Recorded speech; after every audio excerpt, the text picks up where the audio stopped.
এইখানে যারা বসে আছেন তাদেরকে অনুরোধ করব, যেহেতু আমার কণ্ঠ নাই, এইরকমভাবেই কথা হবে, মাত্র আধা ঘন্টা শোনেন, যদি ভালো লাগে থাকবেন, না হলে উঠে যাবেন। প্রধান বক্তা যখন আসবে ইনশাল্লাহ আবার তখন চলে আসবেন।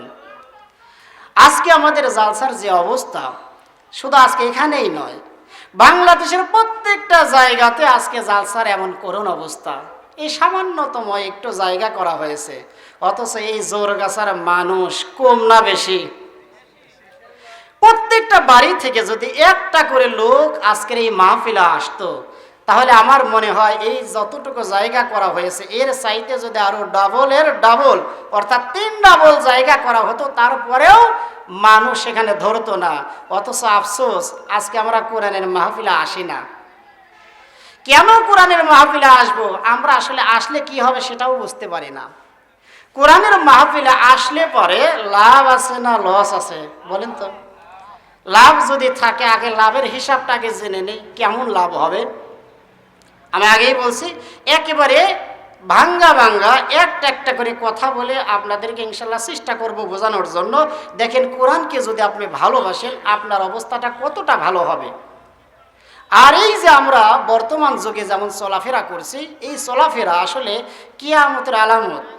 মসজিদের মধ্যে লোক নাই, অথচ বাজারের মধ্যে লোক। মসজিদের মধ্যে লোক নাই, গানের মাহফিলে লোক। মসজিদের মধ্যে লোক নাই, কনসার্টের মধ্যে লোক। মসজিদের মধ্যে লোক নাই, যাত্রাপালা, নাচ গান, যতগুলো খারাপ কাজগুলো আছে সেইখানে মাইকতে প্রচার করতে হয় না, শুধু যে মুখে মুখে প্রচার করা হয়, আগামীকাল অমুক জায়গাতে গান হবে, মহিলা শিল্পী ভাড়া করে আনা হবে। দেখা যায় রাতের ভাতও খায় না, দুপুরের ভাত খেয়ে মাগরিবের আগে সেইখানে গিয়ে হাজির হয়। এমন মানুষ আমাদের দেশের মধ্যে আছে না নাই? তাহলে এটা হচ্ছে কিয়ামতের আলামত। এই কিয়ামতের আলামত নিয়েই আজকের যেই কোরআনুল কারিম থেকে যেই 6টা আয়াতে কারিমা তেলাওয়াত করেছি, কিয়ামত কখন হবে, আসলে এটাই কিয়ামতের আলামত, নাকি এর চাইতে আরো কিছু বিষয় আমাদের সামনে আসবে, এরপরে কিয়ামত হবে? কত তাড়াতাড়ি কিয়ামত হবে না ভাই। কিয়ামত হতে হলে অবশ্যই একটা নির্ধারিত সময় আসবে, সেই সময় কিয়ামত হবে। কিন্তু কিয়ামতের অধিকাংশ আলামতগুলো আমাদের কাছে চলে এসেছে। এখন সেই কি আলামত? আজকের বিজ্ঞানগণ বলছেন, ক্যালিফোর্নিয়ার একজন বিজ্ঞানী গ্রেগরি লেফলিক, তিনি বলছেন কিয়ামত হবে আজ থেকে শুরু করে 500 কোটি বছর পর। তাদের একটা ধারণা। ক্যালিফোর্নিয়ার তিনি একজন গবেষক, গ্রেগরি লেফলিক, তিনি বলছেন কিয়ামত হবে তখন আজকে থেকে শুরু করে, এখন থেকে শুরু করে 500 কোটি বছর সময় লাগবে। আর সেই সময়টা কখন আসবে? আমাদের দেশের মধ্যে যেমন বাস গাড়ি চলে রাস্তার উপরে, নৌকাগুলো চলে জল রাস্তায় অর্থাৎ নদীতে, জাহাজগুলো চলে নদীতে, এরপরে বিমান, উড়োজাহাজ, প্লেন, এইগুলো চলে আকাশপথে। প্রত্যেকটা জিনিসের চলার জন্য এক একটা পথ রয়েছে। বাসের জন্য স্থলপথ, নৌকার জন্য জলপথ, আর বিমানের জন্য আকাশপথ। এখন যদি নৌকা মনে করে না আমি পানির মধ্যে আর চলাচল করব না, আমি এখন ডাঙাতে চলাচল করব, ভাই কাজটা ভালো হবে না খারাপ হবে? আবার যদি বাস মনে করে আমি আর রাস্তা দিয়ে চলবো না, আমি চলবো পানির মধ্য দিয়ে, তাহলে সে কি চলতে পারবে? পারবে না। এরপরে বিমান যদি বলে না আমি এতদিন আকাশ পথে উড়েছি, আমি আর আকাশ পথে উড়বো না, আমি এখন জল পথে অথবা স্থল পথে উড়বো, সেটাও কিন্তু ভালো হবে না। তো গ্রেগরি লেফলিক তিনি বলছেন প্রত্যেকটা গ্রহ নক্ষত্রগুলো যার যার পথ, কক্ষপথ দিয়ে তারা চলাচল করছে। চাঁদের কক্ষপথ আছে, সূর্যের কক্ষপথ আছে, এরপরে বিভিন্ন গ্রহ নক্ষত্রের এক একটা কক্ষপথ রয়েছে। একজনের কক্ষপথ দিয়ে অন্যজন যায় না। চাঁদের কক্ষপথ আলাদা, সূর্যের কক্ষপথ আলাদা, তারকারাজির কক্ষপথগুলো আলাদা। তবে দুঃখের বিষয় হলো এমন একটা সময় আসবে বুধ এবং মঙ্গল গ্রহ, এই 2টা গ্রহ তারা একই রাস্তায় চলাফেরা করবে। একই রাস্তায় চলাফেরা করার সময় তাদের মধ্যে একটা সংঘর্ষ বেঁধে যাবে, আর সেই সংঘর্ষ থেকেই এই বুধ এবং মঙ্গল গ্রহ তাদের পৃথিবীর সাথে একটা সংঘর্ষ বেঁধে যাবে, আর তখনই কিয়ামত সংঘটিত হবে। তবে সেই সময় আসতে এখন থেকে শুরু করে 500 কোটি বছরও লাগবে, তাদের একটা ধারণা এটা। এখন জ্যোতিষ বিজ্ঞানী অ্যালেক্স উলুজান তিনি বলছেন কিয়ামত কখন হবে। তিনি বলছেন প্রত্যেকটা গ্রহ এবং নক্ষত্রের যখন মৃত্যুর সময় আসে, সে কি করে পার্শ্ববর্তী যে গ্রহ আছে সেই গ্রহকে সে গিলে ফেলে। সূর্য তার মৃত্যুর আগে লৌহ দানবে পরিণত হবে, এরপরে সে পৃথিবীকে গিলে খাবে। আর এই গিলে খাইতে সময় লাগবে কমপক্ষে 500 কোটি বছর। এটা হচ্ছে বিজ্ঞানীদের ধারণা। অ্যালেক্স উলুজান এটা হচ্ছে জ্যোতিষ বিজ্ঞানী, আর গ্রেগরি ল্যাফলিক তিনি একজন ক্যালিফোর্নিয়ার ইউনিভার্সিটির একজন শিক্ষক। এই দুইজনের একটা ধারণা, এটা মানুষের ধারণা। কিন্তু কোরআন কি বলে? সূরা নাবা আয়াত নাম্বার 17 আল্লাহ তাআলা বলছেন ইন্না ইয়াউমাল ফাসলি কানা মিকাতা, কিয়ামত হবে একটা সুনির্ধারিত সময়ে। এটা আল্লাহ তাআলাই ভালো জানেন। তাহলে কিয়ামতের আগে কি কি আলামত হবে, সেই আলামত নিয়েই আজকে আপনাদের সাথে আমি কিছু কথা বলবো। ইনশাআল্লাহ থাকা যাবে তো? ইনশাআল্লাহ। তাহলে আসুন, আমরা যে কোরআনের মাহফিলে এসেছি, দেখেন আমাদের কোরআনের মাহফিলে আসলে আল্লাহ তাআলা আমাদের কতটা ভাগ্যের পরিবর্তন করে দেবেন, সেটা দুনিয়াও হতে পারে, আখিরাতেও হতে পারে। আল্লাহর নবীর একজন সাহাবী হযরত আবু উমামা রাদিয়াল্লাহু তাআলা আনহু তিনি বলছেন, আন আবি উমামা রাদিয়াল্লাহু তাআলা আনহু قال قال النبي صلى الله عليه وسلم اقرأوا القرآن فإنه شافع لأهله يوم القيامة اقرأوا الزهراوين البقرة وآل عمران فإنهما يأتيان يوم القيامة كأنهما عمامة أو كأنهما غيابة أو كأنهما فارقان من طير سوف يحاجان عن أهلها يوم القيامة ثم قال اقرأوا البقرة ইকরাউল বাকারা। আল্লাহর নবী বলছেন, ও দুনিয়ার মানুষেরা, ইকরাউল কুরআন, তোমরা কোরআন তেলাওয়াত করো, কোরআন পাঠ করো। ফাইন্নাহু শাফিউন লিআহলিহি ইয়াউমাল কিয়ামা, কেননা কোরআন কিয়ামতের ময়দানে তোমার পক্ষে সাক্ষ্য দান করবে। জোরে বলুন না সুবহানাল্লাহ। সেটা হতে পারে সাক্ষ্য, হতে পারে সুপারিশ। আল্লাহ তাআলা আমাদেরকে আসামি করবেন কিয়ামতের ময়দানে, আর আল্লাহ তাআলা এরকম চেয়ারের উপরে বসে থাকবেন।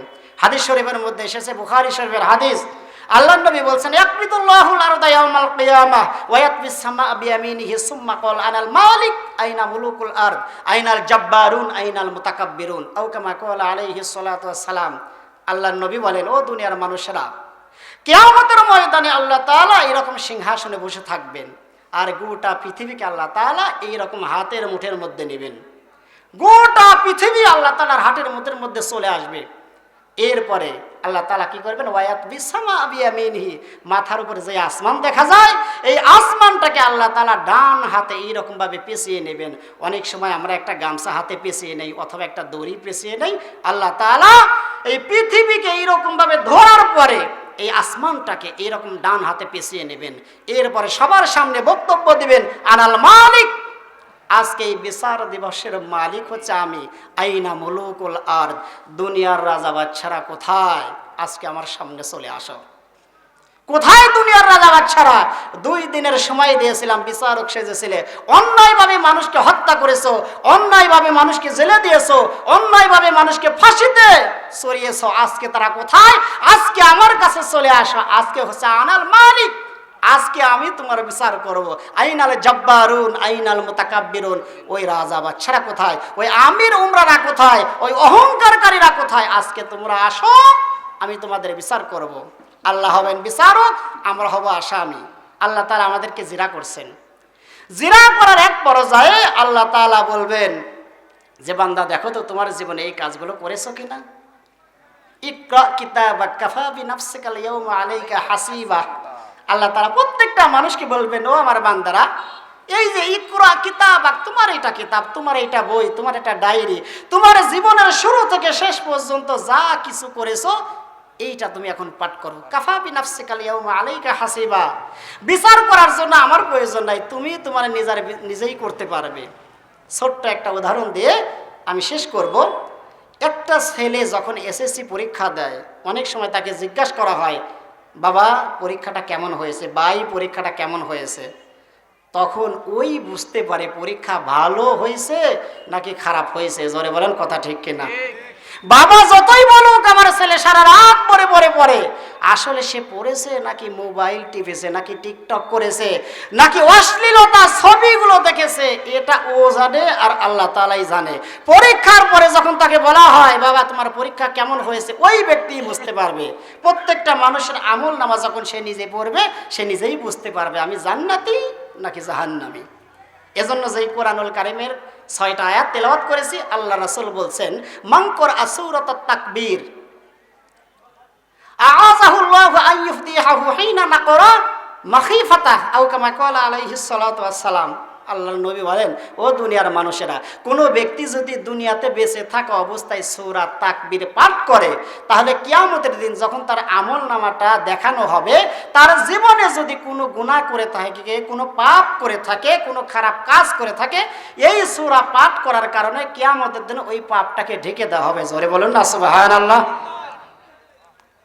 তাহলে এই সূরা তাকবীর আপনি পাঠ করবেন, কিয়ামতের দিন যখন আপনার আমল নামাটা আল্লাহ তাআলা বের করবেন, আমল নামার মধ্যে আমি ছোট্টবেলায় কোন গাছের আম পেড়ে খেয়েছি, কাঁঠাল পেড়ে খেয়েছি, মানুষের চুরি করেছি, কোনো বাড়ি থেকে ডাকাতি করেছি, প্রত্যেকটা হিসাব যখন সবার সামনে ওপেন করে দেওয়া হবে, আল্লাহর নবী বলেন তুমি সূরা তাকবীর পাঠ করো। এই তাকবীর পাঠ করার কারণে আল্লাহ তাআলা তোমার সমস্ত পাপ কাজগুলো মানুষের আড়াল থেকে ঢেকে রাখবেন। আর একবার বলে সুবহানাল্লাহ। সেই সূরা তাকবীর আমি 6টা আয়াতে কারিমা তেলাওয়াত করেছি। তো যাই হোক, এই যে কোরআন শুনতে এসেছে, তাহলে আল্লাহর রাসূল বলছেন ইকরাউল কোরআন ফাইন্নাহু শাফিউন লিআহলি ইয়াউমাল কিয়ামা। আল্লাহ হবেন বিচারক, বান্দা হবেন আসামি। বান্দাকে জিরা করা হবে। জিরা করার এক পর্যায়ে যখন বান্দা হতাশ হয়ে যাবেন, বান্দা এদিক সেদিক তাকাতে থাকবেন, ডানে বামে সামনে পিছনে তাকাতে থাকবেন, সেই সময় তার গা যখন ঘেমে যাবে, কোরআন তখন তার পক্ষে উকিল হয়ে আল্লাহর কাছে দাঁড়িয়ে যাবে। জোরে বলুন না সুবহানাল্লাহ। এই জন্য আল্লাহ নবী বলছেন ইকরাউল কোরআন করো ফাইন্নাহু শাফিউন লিআহলিহি ইয়াউমাল কিয়ামা। কেননা কোরআন তোমাদের কিয়ামতের ময়দানে শাফায়াত করবে, সুপারিশ করবে। এরপরে আল্লাহ নবী বলছেন এখানেই শেষ নয়, ইকরাউজ যাহরাওয়াইনিল বাকারাতি ওয়া আলি ইমরান। তোমরা সূরা বাকারা পড়ো এবং সূরা আলি ইমরান পাঠ করো। যদি এটা পড়েন দেখেন কি হবে, কিয়ামতের ময়দানে আমরা সবাই জানি সূর্য থাকবে মাথার উপরে। সূর্য এতটাই হিট প্রদান করবে, এই হিট প্রদান এমনভাবে করবে প্রত্যেকটা মানুষের মাথার গিলোগুলো টকবক করতে থাকবে, কারো নাকের মধ্য দিয়ে, কারো মুখের মধ্য দিয়ে, কারো কানের মধ্য দিয়ে না এই গিলুগুলো বের হতে থাকবে। আর পেটের মধ্যে যে নারী বুড়িগুলো রয়েছে এইগুলো পায়খানার রাস্তাতে বের হতে থাকবে। এমন একটা কঠিন পর্যায়ে চলে আসবে। এরপরে দেখেন ওই সময় আরশে আজিমের ছায়া ছাড়া কোনো ছায়া থাকবে না। কিন্তু আল্লাহ নবী বলছেন ও দুনিয়ার মানুষেরা, যদি তোমরা কোরআন পড়ো তাহলে দেখো তোমাদের অবস্থাটা কেমন হবে। তোমরা বাকারা পড়ো, দেখো তোমাদের অবস্থাটা কেমন হবে। তোমরা আলী ইমরান পড়ো, দেখো তোমাদের অবস্থাটা কেমন হবে। কান্নাহুমা ইমামাতান আও কান্নাহুমা গয়াবাতান আও কান্নাহুমা ফারিকুন মিন তায়রিন সাওয়াফা ইউহাজ্জানি আন আহলিহা ইয়াউমাল কিয়ামা। আল্লাহ নবী বলছেন দেখা যাবে হাজার হাজার নয়, শত শত নয়, কোটি কোটি মানুষেরা যখন হাসরের ময়দানে দাঁড়িয়ে থাকবে, হঠাৎ করে এক শ্রেণীর মানুষের মাথার উপরে 2 খণ্ড মেঘ এসে হাজির হয়ে যাবে। জোরে বলুন না সুবহানাল্লাহ। আল্লাহ নবী বলছেন কান্নাহুমা ইমামাতান, 2 খণ্ড মেঘ তার মাথার উপরে এসে দাঁড়িয়ে যাবে, অথচ পাশেই এক ব্যক্তি থাকবে, তার মাথার উপরে কোনো মেঘ থাকবে না। আও কান্নাহুমা গয়াবাতান, অথবা আল্লাহ নবী বলছেন দুইটা সামিয়ানা, যেই মাথার সামিয়ানা দেখছেন না উপরে, এইরকম সামিয়ানা এসে দাঁড়িয়ে যাবে। আও কান্নাহুমা ফারিকুন মিন তায়রিন সাওয়াফা ইউহাজ্জানি আন আহলিহা ইয়াউমাল কিয়ামা। আল্লাহ নবী বলেন অথবা 2টা পাখির জাক, পাখির ডানা মিলে আপনার মাথার উপরে দাঁড়িয়ে যাবে। আর একবার বলে সুবহানাল্লাহ। বান্দা তখন চিন্তা করবে যে আল্লাহ আমার সাথে অসংখ্য মানুষ রয়েছে, ডানে বামে সামনে পিছনে, আমার মাথার উপরে 2টা সামিয়ানা, 2টা পাখির জাক, 2 খণ্ড মেঘ আসলো, এদের মাথার উপরে কোনো সামিয়ানা, 2 খণ্ড মেঘ বা পাখির পালক নাই কেন?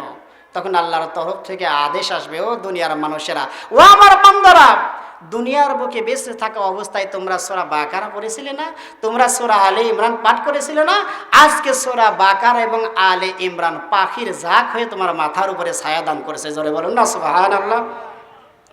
তাহলে সেই সূরা বাকারা, সূরা আলে ইমরান পাঠ করার দরকার আছে না নাই? আল্লাহ নবী বলছেন লা তাজআলু বুয়ুতাকুম কুবুরান ইন্নাল বুয়ুতাল্লাযী ইকরাউ ফীহি সূরাতুল বাকারা লা ইয়াদখুলু শাইতানু ফীহা আও কামা ক্বালা আলাইহিস সালাতু ওয়াস সালাম। আল্লাহ নবী বলছেন, ও দুনিয়ার মানুষেরা, তোমরা খবরদার ঘরকে কবরে পরিণত করো না। সাহাবায়ে কিরামগণ বললেন, ইয়া রাসূলুল্লাহ, ইয়া হাবিবাল্লাহ, মানুষ কেমন করে নিজের ঘরকে কবরে পরিণত করে? তখন আল্লাহর রাসূল বললেন, যেই ঘরের মধ্যে নফল নামাজ হয় না, যেই ঘরের মধ্যে কোরআন তেলাওয়াত হয় না, যেই ঘরের মধ্যে ইসলামের কোনো আদর্শ নাই, ওই ঘরটাই শয়তানের আস্থানায় পরিণত হয়ে যায়। জোরে বলুন নাউযুবিল্লাহ। এরপরে আল্লাহ নবী বলছেন, সাহাবায়ে কিরামগণ যখন বললেন, ইয়া রাসূলুল্লাহ, ইয়া হাবিবাল্লাহ, তাহলে কেমন করে আমার এই ঘরটাকে সুন্দর একটা ঘরে পরিণত করা যায়? তখন আল্লাহ রাসূল বললেন, ইন্নাল বুয়ুতাল্লাযী ইকরাউ ফীহি সূরাতুল বাকারা লা ইয়াদখুলু শাইতানু ফীহা, যেই ঘরের মধ্যে সূরা বাকারা তেলাওয়াত করা হয়, আমি বিশ্বনবী ঘোষণা করে দিলাম, ওই ঘরের মধ্যে শয়তান কখনো প্রবেশ করতে পারে না। আরেকবার বলে সুবহানাল্লাহ। তাহলে এই তো হলো সূরা বাকারার ফজিলত। তাহলে সূরা যদি আমরা সূরা বাকারা পড়ি, সূরা আলে ইমরান যদি পাঠ করি, তাহলে দুনিয়ার মধ্যেও আমাদের আল্লাহ তাআলা শান্তি দেবেন, এবং আখিরাতে যেই সময় মাথার উপরে সূর্য থাকবে তখনও কিন্তু বেঁচে যাব। অথচ আমরা পড়ছি না। অনেক মানুষ আছে আমরা কোরআন পড়তেই পারি না। কোরআন বুঝলে তো পড়বো। বিশ্বাস করে না। যারা বিড়ি খায় তাদেরকে দেখবেন, ওকে জিজ্ঞাসা করেন বিড়ি খাও কেন? বিড়ির মধ্যে ওদের একটা স্বাদ আছে ওদের কাছে। যারা গাঁজা খায় তাদেরকে বলবেন গাঁজা খাও কেন? গাঁজার মধ্যে যেই স্বাদ আছে এটা আমি বুঝবো না, যে খায় সেই বুঝবে। যারা মদ খায় তারা মদের মধ্যে একটা শান্তি পায়, সেই জন্য তারা মদ পান করে। কিন্তু যারা নামাজ পড়ে আর যারা নামাজ পড়ে না, তাদের মধ্যে পার্থক্য হলো, এক ব্যক্তি নামাজ করে কোনো মজাই পায় না, এই জন্য নামাজ পড়ে না। আর যারা নামাজ পড়ে তারাও নামাজের মধ্যে মজা পায়, বিদায় 5 ওয়াক্ত নামাজ মসজিদে গিয়ে জামাতের সাথে আদায় করে। যারা বলেন সুবহানাল্লাহ। এটাই হচ্ছে দুনিয়ার নিয়ম। যে ব্যক্তি যেইটা করে মজা পায় সেইটাই সে করে। তাহলে আমাদের কোরআন পড়তে হবে, কোরআনের মাহফিলে আসতে হবে। তাহলে আসুন, আর দেরি নয়, যে কোরআনুল কারিমের যে 6টা আয়াতে কারিমা তিলাওয়াত করেছি এবং একখানা তিরমিজি শরীফ থেকে হাদিস পাঠ করেছি, এইখান থেকে ইনশাআল্লাহ আলোচনা শুরু হবে। আল্লাহ নবী বলছেন, মাংসাররাহু আইয়ানজুরা ইলা ইয়াউমিল কিয়ামা কাআন্নাহু রা'য়ু আইনিন ফালিয়ানজুর ইযা শামসু কুবিরাত ইযা সামাউন ফাতারাত ইযা সামাউন শাক্কাত। আল্লাহ নবী বলেন, ও দুনিয়ার মানুষেরা, ও আমার সাহাবারা, তোমরা কিয়ামতের দৃশ্যগুলো সরাসরি চোখের সামনে যদি দেখতে চাও, তাহলে 3টা সূরা তোমরা পাঠ করো। একটা হচ্ছে সূরা তাকবীর, 2 নম্বর সূরা হলো ইনফিতার, 3 নম্বর সূরা হচ্ছে ইনশিকাক। এই 3টা সূরা কোনো ব্যক্তি যদি পাঠ করতে পারে আর বুঝতে পারে, তাহলে কিয়ামতের দৃশ্যগুলো তার চোখের সামনে চলে আসবে। কিন্তু এই 3টা সূরার মধ্যে কি আছে যদি না বুঝি, তাহলে কেমন অবস্থা হবে? আগে বুঝতে হবে আল্লাহ তাআলা এই সূরার মধ্যে কি বলেছেন। সর্বপ্রথম আল্লাহ তাআলা বলছেন, ইযা শামসু কুবিরাত, যেদিন সূর্য আলোহীন হয়ে পড়বে। আমাদের মাথার উপরে সূর্য আছে, এই সূর্য এমন একদিন আসবে, এই সূর্যের কোনো আলো থাকবে না। তাফসীরে জালালাইনের মধ্যে এসেছে, লুফিফাত ওয়া যাহাবা বিনুরিহা, সূর্যকে আলোহীন করে দেওয়া হবে এবং এর আলোকে বিদরিত করে দেওয়া হবে। অথচ সূর্য যে আলোটা দিচ্ছে, এই আলোতে গোটা পৃথিবী আলোকিত হয়ে যাচ্ছে। হঠাৎ করে দেখা যাবে সূর্যের আলো আর নাই, সূর্যের আলো হঠাৎ করে গায়েব হয়ে যাবে। কেমন করে গায়েব হবে? একটা উদাহরণ দিয়ে, একটা বাল্ব জ্বলে, সেই বাল্বের আলোকে যদি আমরা নিভিয়ে দিতে চাই, উপরে যদি একটা বড় বালতি দিয়ে ঢেকে দেয়, তাহলে তার আলো আর থাকবে না, পুরা ঘর অন্ধকার হয়ে যাবে।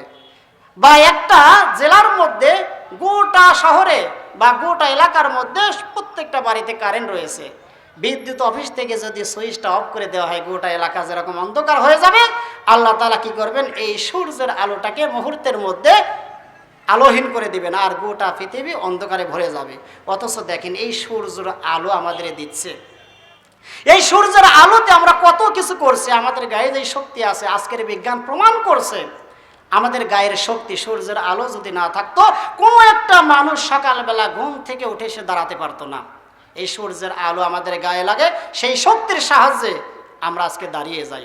সূর্য আলো দিচ্ছে, আজকে আমাদের মাথার উপরে কত দূর থেকে সে আলো দিচ্ছে, 9,30,17,00,000 মাইল দূরে সূর্য আছে পৃথিবী থেকে। এই সূর্যের আলো দিচ্ছে সরাসরি, কিন্তু আমাদের লাগছে না। দেখেন, আজকে যদি সরাসরি সূর্যের আলোটা আমাদের মাথার উপর লাগতো, কেমন অবস্থা হতো আমাদের ধারণাই নাই। অথচ কিয়ামতের দিন যখন আমাদের মাথার উপরে সূর্যের আলোটা প্রদান করবে, তাহলে অবস্থাটা কেমন হবে? তার আগে আজকের যে আলোচনাগুলো করব সেই আলোচনার একটা শিরোনাম দিয়ে দেই যে যুবক ভাইরা এখানে আছেন, মুরব্বী বাবা যারা আছেন, মা এবং বোনেরা সবাই বাড়ির মধ্যে আছেন, কিছু মা বোনেরা হয়তোবা মহিলা প্যান্ডেলে আছেন। আমি সবার জন্য একটা করে হাদিস আমি বলবো। সর্বপ্রথম হাদিস হচ্ছে যুবক ভাইদের জন্য। আল্লাহর নবী বলছেন দাখালতুল জান্নাহ ফাসামিআতু ফিহা কিরাআতান। আল্লাহর নবী বলছেন আমি জান্নাতের মধ্যে প্রবেশ করলাম, প্রবেশ করার পরে দেখতে পাইলাম কে যেন জান্নাতের মধ্যে কোরআনুল কারীম তেলাওয়াত করছে। জোরে বলুন না সুবহানাল্লাহ।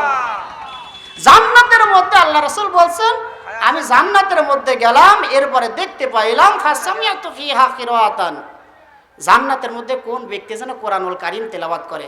হাদিসখানা এসেছে মিশকাতুল মাসাবিল লিদ-দাখিল, বাবুল বিররি ওয়াস সিলা নামক অধ্যায়ের দ্বিতীয় পরিচ্ছেদের 4702 নম্বর হাদিস, আর মিশকাতুল মাসাবিল লিদ-দাখিলের মধ্যে 287 নম্বর হাদিস। তাহলে এইখানে যেই যুবক জান্নাতের মধ্যে বসে কোরআনুল কারীম তেলাওয়াত করে, কি কারণে সে জান্নাতের মধ্যে কোরআনুল কারীম তেলাওয়াত করছে আর তার নামটা কি জানার দরকার আছে না নাই? কারণ জান্নাতের মধ্যে কোনো নবীকে এরকম পারমিশন দেওয়া হয়নি যে আপনি জান্নাতের মধ্যে কোরআন পড়েন। একমাত্র বিশ্ব নবীকে পারমিশন দেওয়া হবে, সেটা জান্নাতের মধ্যে সে দুনিয়ার হিসাব নিকাশ যখন শেষ হয়ে যাবে তখন। এছাড়া কোনো নবী, কোনো রাসূল, কোনো সাহাবীকে এই আদেশ দেওয়া হবে না। কিন্তু একজন মাত্র সাহাবী আল্লাহর নবী বলছেন দাখালতুল জান্নাহ ফাসামিআতু ফিহা কিরাআতান, আমি জান্নাতে প্রবেশ করলাম, এরপরে দেখলাম কে যেন কোরআনুল কারীম তেলাওয়াত করে। তাহলে সেই সাহাবীর নাম কি এবং কোন কারণে সেই সাহাবী জান্নাতের মধ্যে কোরআন তেলাওয়াত করার যোগ্যতা অর্জন করেছিলেন, সেই সাহাবীর নাম এবং তার কাজটা জানা দরকার আছে না নাই? এইটা হচ্ছে যুবক ভাইদের হাদিস। যুবক ভাইদের জন্য এই হাদিসটা কাজে লাগবে। আর দ্বিতীয় হাদিসটা হলো মা এবং বোনদের জন্য। আল্লাহর নবী একটা জানাজাতে গেলেন, জানাজার নামাজ আদায় করলেন, একটা মহিলার জানাজা, তাকে দাফন কাফন করা হলো। দাফন কাফনের পরে হাদিসটা এসেছে তাবারনী শরীফ থেকে। তাবারনী শরীফের মধ্যে এসেছে আল্লাহর নবী এক মহিলার জানাজা নামাজ পড়লেন, এরপরে তাকে দাফন কাফন শেষ করলেন। শেষ করার পরে সাহাবীদেরকে লক্ষ্য করে বলছেন, ও আমার সাহাবালা, ওয়াকালা ইন্নী রাআইতুহা ফিল জান্নাহ, আমি বিশ্বনবী কিছুক্ষণ আগে যেই মেয়ের জানাজাটা আদায় করলাম, যাকে দাফন কাফন করলাম, ওই মহিলাকে জান্নাতের মধ্যে দেখতে পেয়েছি। জোরে বলুন না সুবহানাল্লাহ। তাহলে এই মা বা এই মহিলা কি কারণে মৃত্যুর পর বিশ্বনবী তাকে জান্নাতের মধ্যে দেখতে পেলেন, এই মহিলা এমন কি ভালো কাজ করেছিল সেইটা জানার দরকার আছে না নাই? এখন বাদ রইল কারা? মা বোনরা গেল, যুবক ভাইয়েরা গেল। এখন যারা মুরব্বী বাবাজিরা তারা এখন বলবে আমরা কি দাইনিঘাটা থেকে এসেছি, যেটা পাবনার সহজ সরল ভাষা। একটা কথাই বলে, এই আমি কি দাইনিঘাটার লোক, আমরা কি দাইনিঘাটা থেকে এসেছি? তাহলে মুরব্বী বাবাজিরা বলছে যুবকদের হাদিস আছে, মা বোনদের হাদিস আছে, আমাদের হাদিস কই? বাবাজি আপনাদেরও হাদিস আছে। হাদিসটা হযরত ওমর রাদিয়াল্লাহু তাআলা আনহু বর্ণনা করেছেন। তিনি বলছেন দাখালতু আলা নবী সাল্লাল্লাহু আলাইহি ওয়াসাল্লাম ফাওয়াজাতুহু ইয়াবকি। ওমর রাদিয়াল্লাহু তাআলা আনহু তিনি বলছেন আমি বিশ্বনবীর দরবারে গেলাম, বিশ্বনবীর ঘরের মধ্যে প্রবেশ করলাম, ফাওয়াজাতুহু ইয়াবকি, আমি দেখলাম বিশ্বনবী অজর দ্বারাই কান্নাকাটি করছেন। ফাকুলতু লাহু মা ইউবকিকা, এরপরে আমি বললাম ইয়া রাসূলুল্লাহ, ইয়া হাবিবাল্লাহ, আপনি কেন কান্নাকাটি করছেন? ওমর রাদিয়াল্লাহু তাআলা আনহু বিশ্বনবী বলছেন ইয়া রাসূলুল্লাহ, ইয়া হাবিবাল্লাহ, আপনি কেন কান্নাকাটি করেন? আপনার কি সমস্যা? আপনার আগে এবং পরে সমস্ত গুনাহ আল্লাহ তাআলা মাফ করে দিয়েছেন, কেন আপনি তারপরে ওয়াজর দ্বারাই কান্নাকাটি করেন? এর কারণ কি? তখন আল্লাহর নবী বলছেন ফাকালা জাআনি জিবরাইল আলাইহিস সালাম ওয়া ক্বালা ইয়া মুহাম্মদ ইন্নাল্লাহা ইয়াকরাউকা সালাম। হে ওমর, কিছুক্ষণ আগে জিবরাইল আমার কাছে এসেছিল, এমন একটা তথ্য মুরব্বীদের সম্পর্কে, বৃদ্ধদের সম্পর্কে দিল, সেই তথ্য শোনার পরে আমি বিশ্বনবী আর ঠিক থাকতে পারছি না, তাদের কথা চিন্তা করে আমি অজর দ্বারাই কান্নাকাটি করছি। তাহলে মুরব্বীদের এমন কি খারাপ একটা আমল আছে যেই আমলের কারণে বিশ্বনবী তাদের কথা চিন্তা করে অজর দ্বারাই কান্নাকাটি করছেন? সেই মুরব্বীদের সেই গুনাহটা জানার দরকার আছে না নাই? তাহলে যুবক ভাই যারা, তাদের হাদিসটাও আছে, মা এবং বোনদের হাদিসটাও আছে, আর যারা যুবক বাবাজিরা আপনাদের জন্য একটা হাদিস আছে। তাহলে এই তিনটা হাদিসই বলা হবে সংক্ষিপ্তভাবে, কেননা আমি আগেও বলছি পরেও বলছি, একটা করে করে কথা আপনাদেরকে বলবো। এই কথা বলার আগে আমরা আর একটু আল্লাহ তাআলার জিকির করে নেই, যেহেতু জিকিরের মধ্যে আল্লাহ তাআলা বরকত দিয়েছেন। সবাই একটু মনোযোগ সহকারে জিকির দিন। লা ইলাহা ইল্লাল্লাহ, লা ইলাহা ইল্লাল্লাহ, লা ইলাহা ইল্লাল্লাহ, লা ইলাহা ইল্লাল্লাহ, লা ইলাহা ইল্লাল্লাহ। এবার জিকির আর একটু জোরে করা যাবে না ভাই? আজকে একটু থামেন। আজকে আমরা ভালো জিকির করি না, কিন্তু এই জিকির যখন খারাপভাবে কেউ করে, এমনভাবে করা হয়, রাস্তা দিয়ে যখন গাড়ি যায় তখন এমনভাবে জিকির করে, রে ভাই যদি কাজও করি তারপরেও আমাদের কাজেও ডিস্টার্ব হয়ে যাবে। অনেক সময় বাংলাদেশে জিকির করা হয় না, মুর্শিদ আমার জানের জান কি মহিমা জানে, গলার মালা বানাইয়া ধীরে ধীরে টানে, হিমহে হিমহে হিমহে। এটা একটা জিকির হলো ভাই? এটা কোন জিকির? এটা কোরআনেও নাই, হাদিসেও নাই, ইজমায় নাই, কিয়াসে নাই। এটা কোন ধরনের জিকির? শুধু এখানেই শেষ নয়, কিরামান কাতিবিন রোজ হাশরের দিন, কিরামান কাতিবিন রোজ হাশরের দিন, যেদিন করিবে অভিযোগ, সেদিন বলবো দুনিয়ায় আমি ছিলাম ল্যাংটা বাবার লোক। জোরে বলো নাউজুবিল্লাহ। এটা কি জিকির হলো ভাই? এরপরে আরো জিকির আছে, কত ধরনের জিকির আছে। মদিনার জালালি আমায় দে, জালালি মোরে মদিনার গোলামি আমায় দে, মাশাআল্লাহ, হাই হাই। এটুকু জিকির হলো ভাই? এর চাইতে সুন্দর জিকির কোরআনে নাই। এটা ভণ্ডামি ছাড়া আর কিছুই নয়। বাংলার জমিনে ভণ্ড যারা পীর, ভণ্ড যারা জিকির করে, এই সমস্ত জিকির বিগত দিনে করেছো, কিন্তু এখন সমস্ত মানুষেরা, যুবকরা জেগে উঠেছে, মুরব্বীরা জেগে উঠেছে। ভণ্ডদের জায়গা এই বাংলার জমিনে আর হবে না, হবে না, হবে না। জোরে বলেন কথা ঠিক কিনা? কোনো ভণ্ডামি এইখানে করতে দেওয়া হবে না। অনেকদিন ভণ্ডামি করেছো, কেউ তোমাদের কিছু বলতে সাহস পায় নাই। সময় এসেছে এই জমিন থেকে ভণ্ডামি দূর করতে হবে। ভালো জিকিরও আছে ভাই, ভালো জিকির নাই? কোরআন থেকে আমরা একটু জিকির করি। সুবহানাল্লাহ, আলহামদুলিল্লাহ, লা ইলাহা ইল্লাল্লাহ, সুবহানাল্লাহ, আলহামদুলিল্লাহ, লা ইলাহা ইল্লাল্লাহ। তুমি বাঁচাও, তুমি মারো, অবিরত ক্ষমা করো, তুমি বাঁচাও, তুমি মারো, অবিরত ক্ষমা করো। সুন্দর জিকির না ভাই? এই সুন্দর জিকির বাদ দিয়ে আমরা এই খারাপ জিকির কেন করব? তাহলে আমরা জিকির করব, ঠিক আছে, মসজিদের মধ্যে, মাদ্রাসার মধ্যে, কোরআনের মাহফিলে সুন্দর জিকির, কোনো ভণ্ডামীদের তৈরি করা জিকির আমরা কখনো করব না। যাই হোক, মহান আল্লাহ তাআলা যে আমরা আলোচনার মধ্যে যাব, সেই আলোচনাটা হলো যুবক ভাইদের আলোচনা। কেন ওই যুবক জান্নাতে কোরআনুল কারীম তেলাওয়াত করে, এটা হচ্ছে এক নাম্বার। আর মা এবং বোনদের জন্য কেন ওই মহিলা জানাজা এবং দাফন কাফনের পরেই বিশ্বনবী তাকে কবরের মধ্যে জান্নাতে দেখতে পাইলেন, এইটা হলো 2 নাম্বার। আর বৃদ্ধ বাবাজি যারা, তাদের কথা শুনে বিশ্বনবী কেন কান্নাকাটি করলেন, এই 3 কথার উপরে আলোচনা শেষ হবে। পাশাপাশি আরেকটা হাদিস, যেহেতু মসজিদের জালসা কালেকশন করতে হবে, একটা হাদিস তিরমিজি শরীফের। আল্লাহর নবী বলছেন, লাম্মা খালাকাল্লাহুল আরদ জাআলাত তামিদ ফাখালাকাল জিবাল ফাকালা বিহা আলাইহা ফাস্তাকাররাত। আল্লাহর নবী বলেন, যখন এই পৃথিবী সৃষ্টি করা হলো, সৃষ্টি করার পরে এই পৃথিবীটা হেলাধুলা করতেছিল, কম্পন শুরু হয়ে গেল। একটা নৌকা যেমন পুকুরের মধ্যে হোক, সমুদ্রের মধ্যে হোক, নদীর মধ্যে হোক, যখন ঢেউ লাগে নৌকা কিন্তু হেলাধুলা করে, জাহাজগুলো হেলাধুলা করে। এই যে আমরা বসে আছি, মাটির নিচে কিন্তু পানি আছে, এইটা কিন্তু ভাসমান অবস্থায় আছে। এই পৃথিবী যখন আল্লাহ তাআলা তৈরি করলেন, তৈরি করার পরে পৃথিবীটা এরকম হেলাধুলা করতেছিল। আল্লাহ তাআলা দেখলেন, এই পৃথিবী যদি এমনভাবে হেলাধুলা করে, তাহলে আমার বান্দারা সঠিকভাবে পৃথিবীতে বসবাস করতে পারবে না।